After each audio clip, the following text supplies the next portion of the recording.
If your jaw keeps looking terrible despite being very lean, I want to show you how you can improve your jaw beyond just getting lean.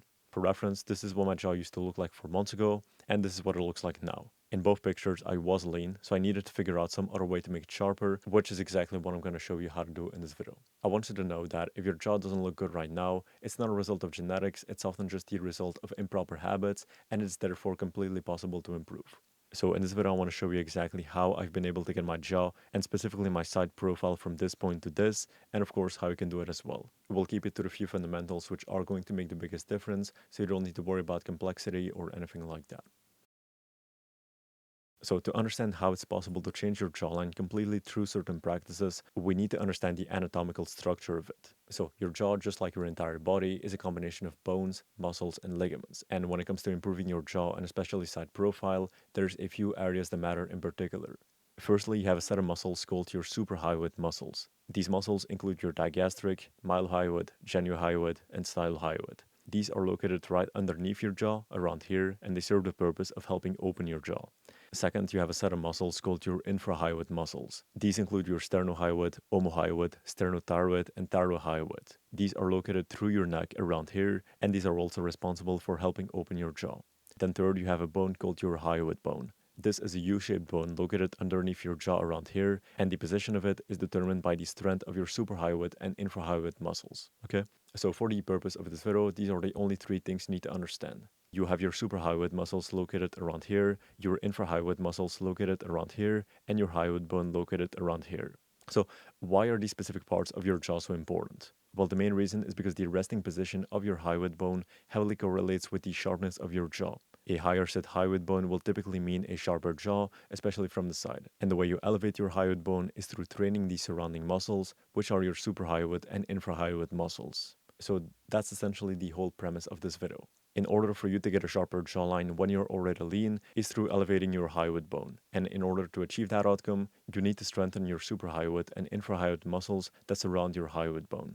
So there's many exercises that you can do for this, but what I want to show you are the two main movements that I found to be most effective at helping you achieve this. Both of these movements are already popular within the Looksmaxing space, but I'll show you specifically what they're useful for, how to do them, some mistakes to avoid, how often to do them, and some cues you can use during the movement to make them more effective.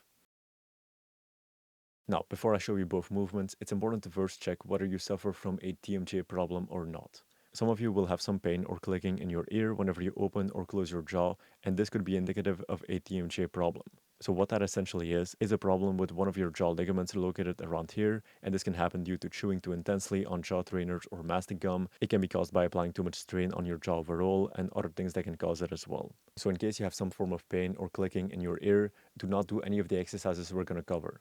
You need to first fix that issue by seeing someone specialized in that field or by doing a recovery protocol by yourself at home before you train your jaw in any way, because if you do, you're going to make the problem even worse. So if you have some clicking or pain in your ear, fix that first before you do any of the exercises in this video, okay?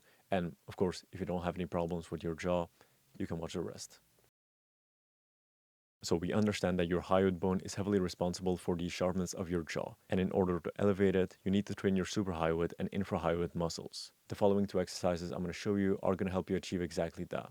So firstly, we can do something called supine chin raises. You might already know this as a similar movement called chin tucks, which is essentially the same thing, except chin tucks are mostly done standing, while supine chin raises are done lying on your back. So lying down will make it more effective for the simple reason that gravity is involved, which creates more resistance. And whenever you have more resistance, the stimulus you place on that muscle is a lot bigger, causing your suprahyoids to get stronger at a faster rate.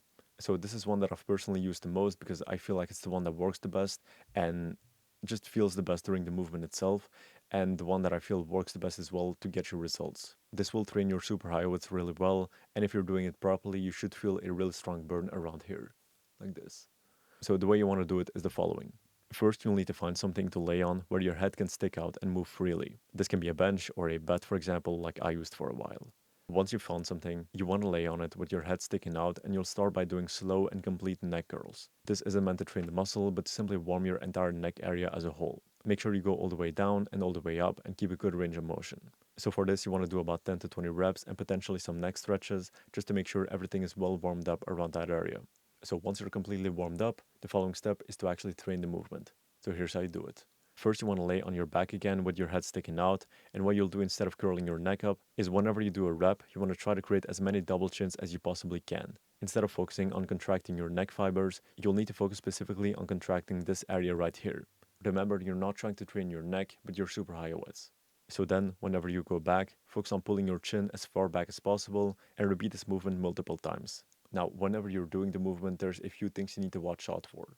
Firstly, make sure your tongue is pressed against the roof of your mouth, otherwise called mewing, throughout the whole movement. This will allow your suprahyoids to be continuously activated as you're doing the exercise. And then second, I already said this, but it's important you don't curl your neck up, but specifically focus on squeezing this area right here.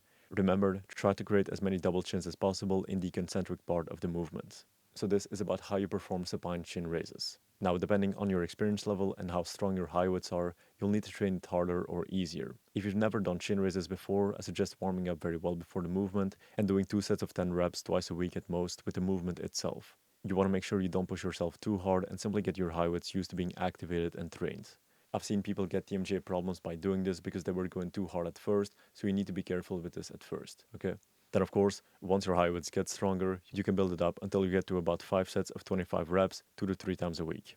Then also a final thing is that supine chin raises are something you want to do preferably on a day where you train your neck, and if not that, do it on a day where you train chest or back. So that's pretty much how you do supine chin raises. Warm up properly, create as many double chins as possible, pull your chin backwards, and start with 2 sets of 10 reps twice a week, which you can slowly build up to 5 sets of 25 reps 2 to 3 times a week.